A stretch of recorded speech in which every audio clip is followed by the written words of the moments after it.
ইউনূস আলাইহিস সালাতু ওয়াস সালাম এই জলাবদ্ধ হয়ে পানির মধ্যে আটকা পড়ে জলাবদ্ধ হয়ে কি দোয়া করেছেন? লা ইলাহা ইল্লা আনতা সুবহানাকা ইন্নী কুনতু মিনাজ জালিমিন। এজন্য উলামায়ে কেরাম বলেন যে বন্যা কবলিত এলাকার মানুষের নিজেদের জন্য এবং বন্যা কবলিত মানুষের রেস্কিউ এবং উদ্ধারের জন্য বিশেষায়িত দোয়া হচ্ছে এই দোয়া ইউনূস।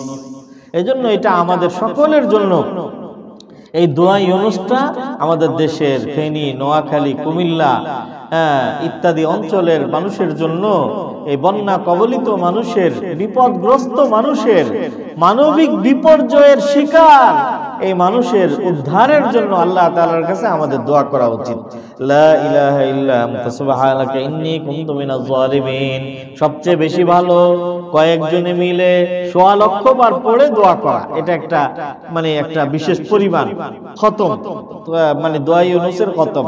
আর সেটা না হলেও যে যার মতো যথাসম্ভব বেশির থেকে বেশি পড়ে দোয়া করা যে আল্লাহ আপনি আমাদের দেশের এই মানুষদেরকে এই বন্যা পরিস্থিতির থেকে আপনি উদ্ধার পাওয়ার আপনি ব্যবস্থা করে দিন। বলেন আমি। পাশাপাশি দোয়া তো করতেই হবে, পাশাপাশি এটার যে এই বন্যা, এটা তো প্রাকৃতিক বন্যা না, এটা কূটনৈতিক বন্যা। কথা বলেন, এটা কি বন্যা? কূটনৈতিক বন্যা এবং রাজনৈতিক বন্যা। এটা ইচ্ছাকৃতভাবে বাংলাদেশের মানুষদেরকে বন্যায় ডুবায়া মারার জন্য প্রত্যেক বছর এই বিভিন্ন বাঁধগুলো পরিকল্পিতভাবে ভারত প্রতিবেশী দেশ আমাদেরকে ডুবায়া মারার জন্য এই বাঁধগুলো অসময়ে খুলে দেয়। আপনাদেরকে আমি এখানে জানায় রাখতে চাই যে বাংলাদেশ ভারত এই দুই দেশের যে ইন্টারন্যাশনাল রিভার, আন্তর্জাতিক যে নদী, সর্বমোট আন্তর্জাতিক নদী আছে 54টা। এই 54টার মধ্যে 30টার উপরে ইতিমধ্যে বাঁধ নির্মিত আছে। 30টা, আমরা তো জানি শুধু ফারাক্কা বলি, খালি ফারাক্কা না, এরকম ফারাক্কার মতো আরো 30টা ফারাক্কা আছে। বুঝতেছেন কথা? এখানে আমাদের সকলের জানা উচিত এই কথাটা যে এই নদ নদী যদি ইন্টারন্যাশনাল দুই দেশকে ক্রস করে, যদি দুই দেশ অতিক্রম করা কোনো অববাহিকা এবং নদী হয়, তাহলে ইন্টারন্যাশনাল ল, আন্তর্জাতিক আইন এবং নিয়ম হচ্ছে কোন দেশ তার সীমান্তের মধ্যে পানির গতিপথ রোধ করে এমন কোন ব্যবস্থা তথা ড্যাম, বাঁধ ইত্যাদি নির্মাণ করতে পারবে না। এটা আন্তর্জাতিক আইন। অনেকে আমাদের এখন হইচই করতেছে যে আমরা টাকা দিব, সবাই মিলে বাড়িওয়ালারা 1000 টাকা দিবে এবং প্রবাসীরা টাকা দিবে, সব টাকা করে একত্রিত করে আপনার এই ফারাক্কার সামনে আর একটা বিকল্প বাংলাদেশি ফারাক্কা নির্মাণ করার একটা আওয়াজ কিন্তু আছে। এইটা বাস্তবসম্মত না, এইটার দ্বারা কোনো কিছু হবে না। কেন?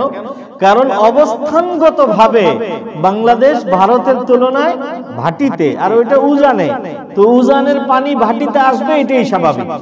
এই জন্য বাঁধ নির্মাণ করে কিছুই হবে না। বাঁধ নির্মাণ করলে বাঁধ অতিক্রম করে পানি আসবে।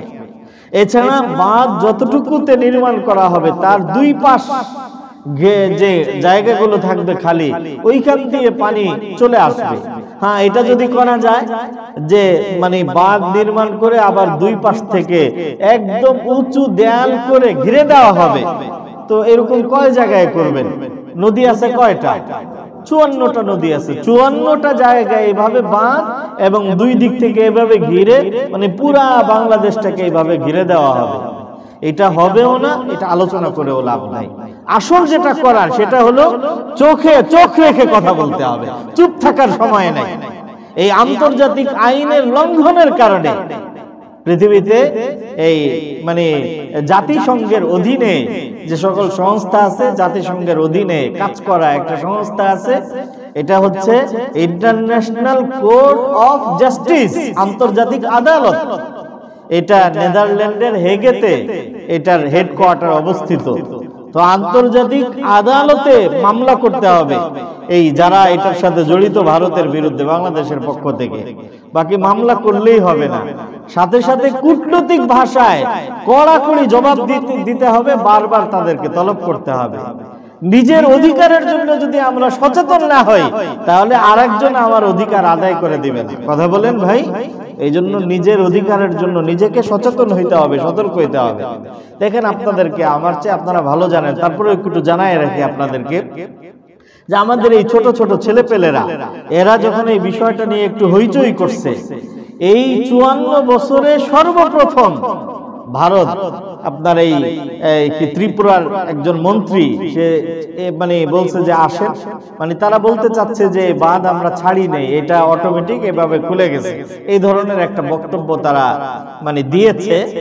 তো এবং বলছে যে আপনারা আসেন, আমি গাড়ি চালাইয়া নিজে দেখাবো।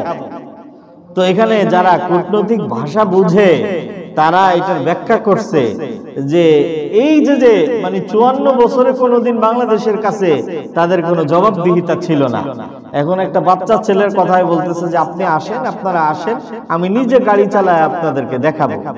তাহলে দেখেন, কড়াকড়ি করলে যে কাজ হয়, ফলাফল শুরু হয়ে গেছে।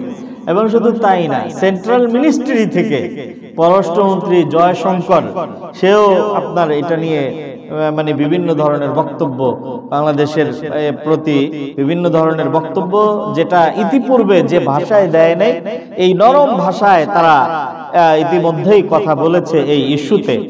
তো আল্লাহু আকবার। মুহতারাম, আমি বলতেছিলাম যে এক নম্বরে আমাদের দোয়া করা উচিত, এই লা ইলাহা ইল্লা আনতা সুবহানাকা ইন্নী কুনতু মিনাজ জালিমিন।